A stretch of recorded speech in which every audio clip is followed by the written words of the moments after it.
কি কি পণ্য ভারতে রপ্তানি করে বাংলাদেশ? প্রথমেই রয়েছে পোশাক এবং তৈরি কাপড়। বাংলাদেশের অর্থনীতির মূল চালিকা শক্তি এবং ভারতের বাজারে আধিপত্য। বাংলাদেশের তৈরি পোশাক শিল্প দেশের রপ্তানি আয়ের সবথেকে বড় উৎস। বিশেষ করে ভারতীয় বাজারে বাংলাদেশের তৈরি পোশাকের চাহিদা দিন দিন বেড়েই চলেছে। T shirt, salwar kameez, shirt, pant, cotton এবং নাইলন ফেব্রিক, এইসব বিভিন্ন প্রকার তৈরি কাপড় এবং পোশাক ভারতীয় ক্রেতাদের কাছে ব্যাপক জনপ্রিয়।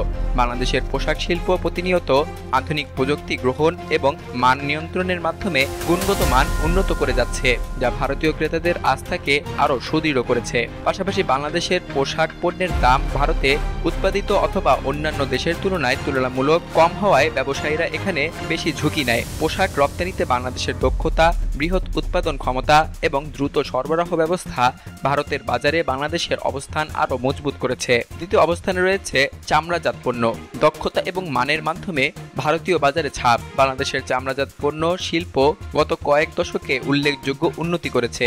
ভারতের বিভিন্ন শহরে যেমন কলকাতা, মুম্বাই, দিল্লি এবং বেঙ্গালুরুতে বাংলাদেশ থেকে আমদানি করা বুট, ব্যাগ, বেল্ট, জুতা এবং অন্যান্য চামড়াজাত পণ্যের চাহিদা বাড়ছে। বাংলাদেশি চামড়া শিল্প উচ্চমানের পণ্য উৎপাদনে দক্ষতা অর্জন করেছে, যা ভারতের তুলনামূলক পণ্যের সঙ্গে প্রতিযোগিতায় সমান জায়গা দখল করেছে। এছাড়া বাংলাদেশের তৈরি চামড়াজাত পণ্য মূলত ছোট এবং মাঝারি আকারের ব্যবসায়ীদের কাছে জনপ্রিয়, কারণ এসব পণ্যের দাম যুক্তিসঙ্গত এবং মান ভালো। তৃতীয় অবস্থানে রয়েছে ইলেকট্রনিক্স সামগ্রী। প্রযুক্তি খাতে নতুন দিগন্ত উন্মোচন। গত কয়েক বছরে বাংলাদেশের ইলেকট্রনিক্স শিল্প ব্যাপক উন্নীত করেছে। মোবাইল ফোনের আনুষঙ্গিক যন্ত্রাংশ, ছোট ছোট গ্যাজেট এবং বৈদ্যুতিক হোম অ্যাপ্লায়েন্সের কিছু পণ্য ভারতের বাজারে প্রবেশ করছে। ভারতের বৃহৎ এবং ক্রমবর্ধমান বাজারে এই পণ্যের চাহিদা দিন দিন বাড়ছে। বিশেষ করে যেসব পণ্য কম দামে ভালো কর্মক্ষমতা দেয়, সেগুলোর চাহিদাই বেশি।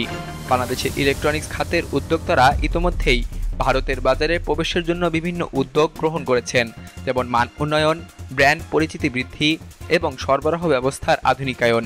সরকারি উদ্যোগ যেমন মেক ইন বাংলাদেশ এই খাতকে বেগবান করেছে, যার ফলে ভবিষ্যতে ইলেকট্রনিক্স পণ্যের রপ্তানি আরও বৃদ্ধি পাবে বলে আশা করা হচ্ছে। চতুর্থ পণ্যটি হচ্ছে চিনি এবং খাদ্যশস্য। খাদ্য নিরাপত্তায় বাংলাদেশ ভারতের অংশীদারিত্ব। বাংলাদেশ থেকে ভারতের খাদ্যশস্য রপ্তানি একটি গুরুত্বপূর্ণ সেক্টর। বিশেষ করে চাল, গম এবং বিভিন্ন ধরনের প্রক্রিয়াজাত পণ্যের চাহিদা ভারতের বাজারে ক্রমশ বাড়ছে। বাংলাদেশের বিভিন্ন অঞ্চল থেকে উৎপাদিত সুগন্ধি চাল এবং উচ্চমানের গম ভারতের বিভিন্ন বাজারে জনপ্রিয়তা অর্জন করেছে। এর সঙ্গে খাঁটি চিনি রপ্তানিও উল্লেখযোগ্য। ভারতীয় সীমান্তের নিকটবর্তী হওয়ায় দ্রুত সরবরাহ সম্ভব হওয়ায় বাণিজ্যিক লেনদেন সহজ হয় এবং খরচ কমে যায়। পঞ্চম পণ্যটি হচ্ছে কাঁচামাল এবং জৈবিক পণ্য। ভারতীয় শিল্পের অপরিহার্য সহায়ক। বাংলাদেশ থেকে ভারতের শিল্প খাতে বিভিন্ন কাঁচামাল এবং জৈবিক পণ্য রপ্তানি হয়ে থাকে, যা বিভিন্ন উৎপাদন ক্ষেত্রের জন্য অত্যন্ত প্রয়োজনীয়। কাঁকড়া, মাছের শেল, হাড়, খোল সহ বিভিন্ন জৈব পদার্থ ভারতীয় কারখানাগুলোতে প্রক্রিয়াজাত হয়ে বিভিন্ন শিল্পজাত পণ্য হিসেবে রূপান্তরিত হয়। এর পাশাপাশি কিছু কৃষিপণ্য এবং উদ্ভিদজাত সামগ্রীর আমদানি ভারতের বাজারে চলছে। এই পণ্যের মাধ্যমে ভারতীয় শিল্প খাতের কাঁচামাল সরবরাহের নিরবিচ্ছিন্ন ধারা বজায় থাকে। বাংলাদেশের রপ্তানি পণ্য ভারতের বাজারে অগ্রগতি এবং ভবিষ্যৎ সম্ভাবনা। বাংলাদেশ থেকে ভারতে রপ্তানি হওয়া এসব প্রধান পণ্যই দুই দেশের অর্থনৈতিক বন্ধনকে মজবুত করেছে। পোশাক এবং তৈরি কাপড়ের মাধ্যমে বাংলাদেশের অর্থনীতি বৈশ্বিক পর্যায়ে ছড়িয়ে পড়েছে। চামড়াজাত পণ্য এবং ইলেকট্রনিক্স খাতের উন্নতি রপ্তানির বৈচিত্র্য বাড়িয়েছে, আর খাদ্যশস্য ও কাঁচামাল রপ্তানি দুই দেশের বাণিজ্যিক সম্পর্ককে অধিক গভীর করেছে।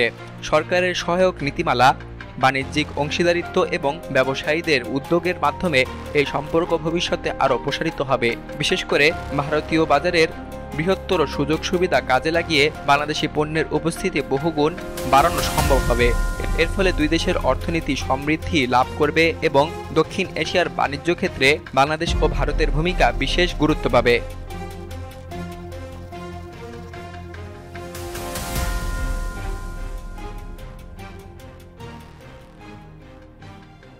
বিলিয়ানুর, নিউজ ডেস্ক, বাংলাদেশ কণ্ঠ, ঢাকা।